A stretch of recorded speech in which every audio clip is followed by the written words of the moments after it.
Now the science experiments. Let's recall back to what we did on Friday. Or at least it's not so much what we did on Friday, reviewed it on Friday, and we're going to go on now onto another thing. But let's recall the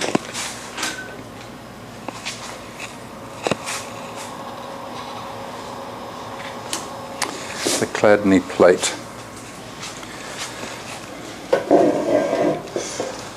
Chladni plate. Named after an Ernest Chladni. Anyway, that's what we did. Let's just see if we can recall some of the things we did and some of the things we noticed. So connect back into it.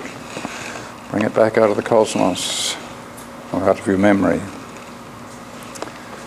Well, on Friday we set up the plate again, because we went back through how we gathered our slides together and set it up, and then stated our observations. Then we decided to reproduce that to see if we could gain a deeper understanding of what we were seeing, of why the vibration would move the dancing sand to a particular place. Yeah.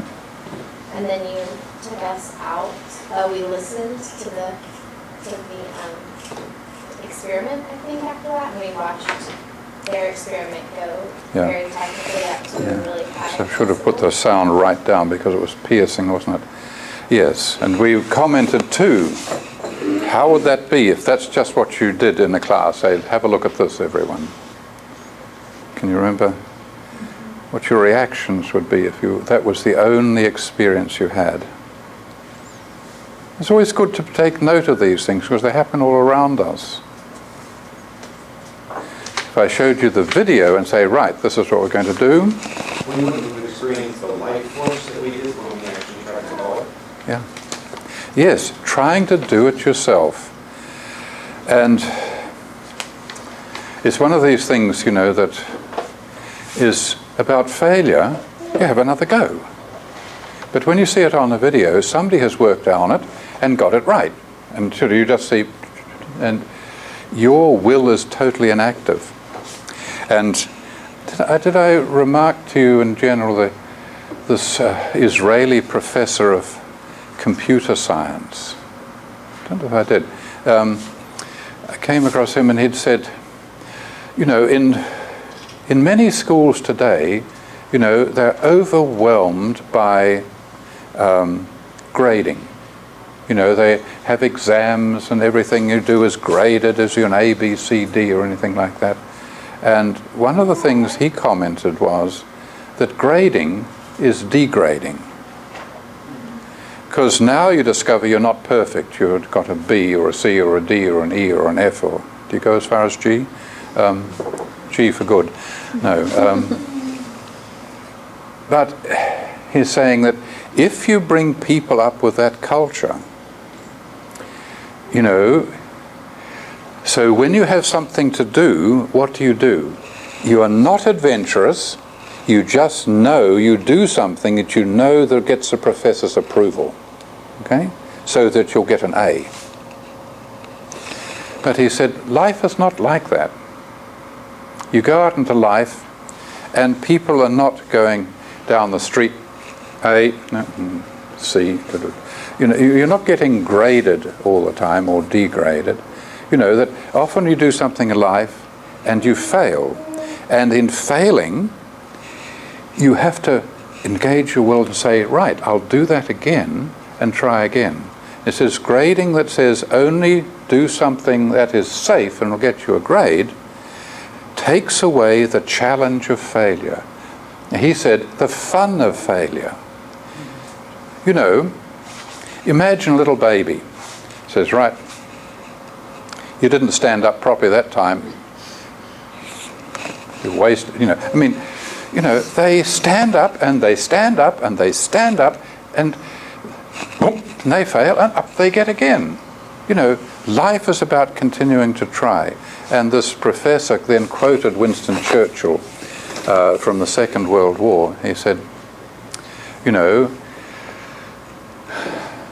we have to go from defeat to defeat without losing enthusiasm. It's sort of interesting, isn't it? And it's this whole thing. And then there's a lot of people who say, I got to where I are through my failures. That's how I learned. This is kinesthetic learning. And grading tends to take away that element of learning. So just bear that in mind. One of Rudolf Steiner's remarks was a little bit like that all the effort that people put into devising tests and grading, they would be much better putting that energy into teaching the children. Okay. So work with that idea for a bit too. That little aside, let's get back to Chladni.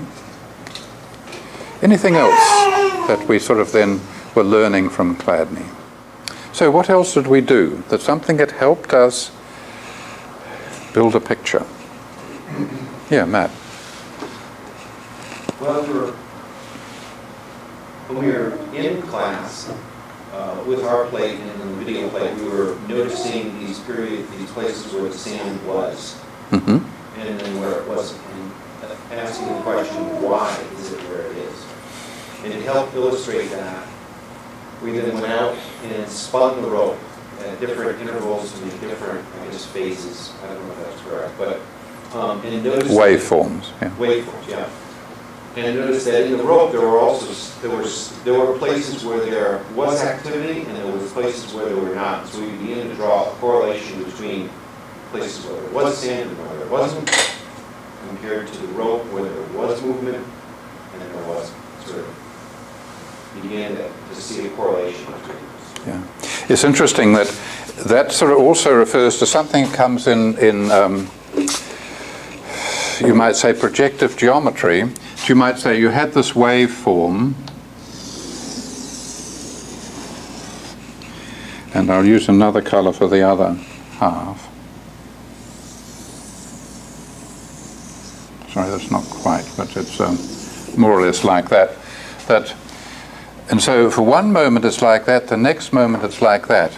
And we said, you can look here, here's where the sand would gather in equivalent if there was sand gathering on rope, which it isn't. But because it moves from one to the other very quickly, sand, wouldn't slide down that because this next one is sort of so it's been gathering in there. And what you find is here, this part is rotating. It's a point in which a line is rotating. And here,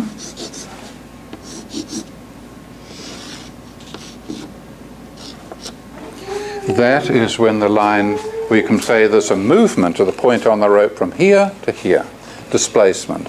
And it's this sort of real contrast you can find within there. That's what a lot of what projective geometry, and I'll talk about that in some point too, that these are sort of really contrasting things. So here is the dancing sand, it's equivalent there, and here it's gathering.